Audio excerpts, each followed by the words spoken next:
Na hii ni sehemu ya 8 ya simulizi yetu ya kusisimua, Siamini Kama Umeondoka. Karibu kwenye mapambano ya roho, ambapo Juma anaamua kufuta unyonge na kuandika historia mpya. Sauti na maneno ya Rehema yaliendelea kurindima katika kichwa changu kama kengele ya msiba. Oscar, achana na huyo maskini, weka simu chini, tuenjoy usiku wetu. Maneno yale yalikuwa baridi kuliko barafu yenye ukofu na makali kuliko kisu cha mchinjaji. Nilikaa sakafuni nikitizama vipande vya simu yangu vilivyotawanyika, na hapo ndipo nilipoelewa Rehema hajatekwa wala hajapotezwa. Rehema amechagua anasa badala ya uaminifu. Amechagua Range Rover badala ya mapenzi ya dhati. Nilitazama mikono yangu yenye sugu za kazi.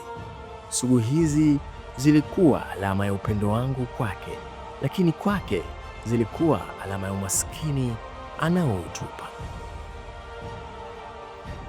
Juma, nilijiambia mwenyewe nikijitazama kwenye kioo. Kulia hakutarudisha heshima yako. Kulia hakutafuta dharau ya Oscar. Nilinuka polepole, machozi yalikauka. Sikuwa na mpango wa kwenda kupigana na Oscar kwa ngumi. Oscar ana pesa nyingi, ana walinzi, ana kila kitu. Mimi ni nani? Mimi ni nini? Nina hasira tu ya mwanamke niliyempoteza na kila kitu.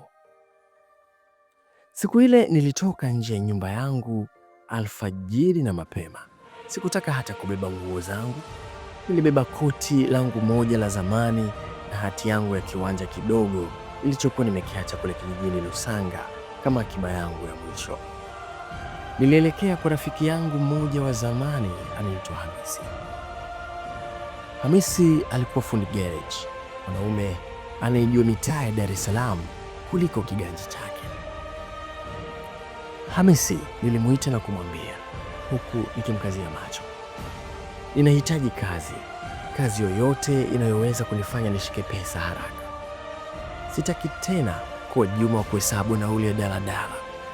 Nataka kuingia kokote kule Masaki, sio kama mwizi, bali kama mwanaume anayeweza kusimama mbele ya Oscar na kumfanya nyamaze. Hamisi alinitazama kwa muda mrefu, kisha akatema mate chini tu. Juma, aliniita. Nimekuwa nikikwambia siku zote, moyo wako ni mwema sana kwa jiji hili, lakini sasa naona giza machoni pako. Hamisi alinishawishi na kunishauri mambo mengi sana, lakini msimamo wangu ulikuwa ni pale pale. Kisha Hamisi alikubali. Sawa Juma, nimekubali. Kuna mkataba wa kutoa huduma kwenye kampuni moja kubwa ya ujenzi huko Masaki. Wanatafuta vijana wenye nguvu na akili, lakini kazi ni ngumu na hatari. Ukikubali kuingia huko, Juma, utasahau kulala, utasahau kupumzika. Nikajibu, niko tayari bila kusita. Nimepoteza mwanamke niliyempenda, sina kingine cha kupoteza isipokuwa umaskini wao.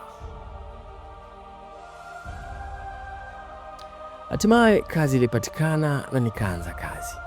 Wiki ya kwanza Masaki pale, nikiwa mbeba zege kwenye majengo marefu, ilikuwa nikiona gari la Oscar likipita mara kwa mara. Nilikuwa namwona Rehema akiwa amekaa siti ya mbele, akicheka, akijipaka poda kwenye kioo cha gari. Alikuwa anapita pembeni yangu bila kuniona, mimi nikiwa nimejaa mavumbi ya simenti na jasho.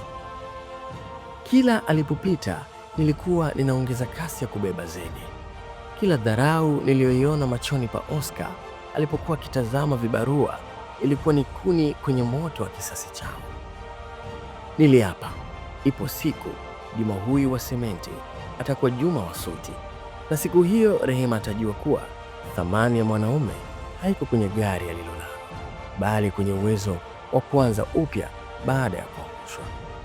Lakini kitu kimoja sikukijua, Oscar hakuwa mfanyabiashara tu, alikuwa na siri iliyojificha nyuma ya yale maisha ya kifahari. Na Rehema, kwa tamaa zake, alikuwa ameingia kwenye mtego ambao umegharimu zaidi ya mapenzi. Hii ilikuwa ni sehemu ya 8 ya simulizi yetu, Siamini Kama Umeondoka. Usikose sehemu ya 9, sehemu ambayo Juma anaanza kupanda ngazi ya mafanikio kwa kasi ya ajabu na anakumbana na siri nzito ya Oscar inayoweza kumteketeza kila mtu. Je, Rehema atajuta?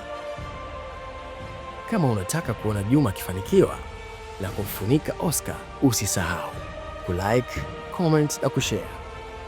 Sauti ni ya Khaled Jr na hii ni Cover Media. Kupitia simulizi tunagusa maisha.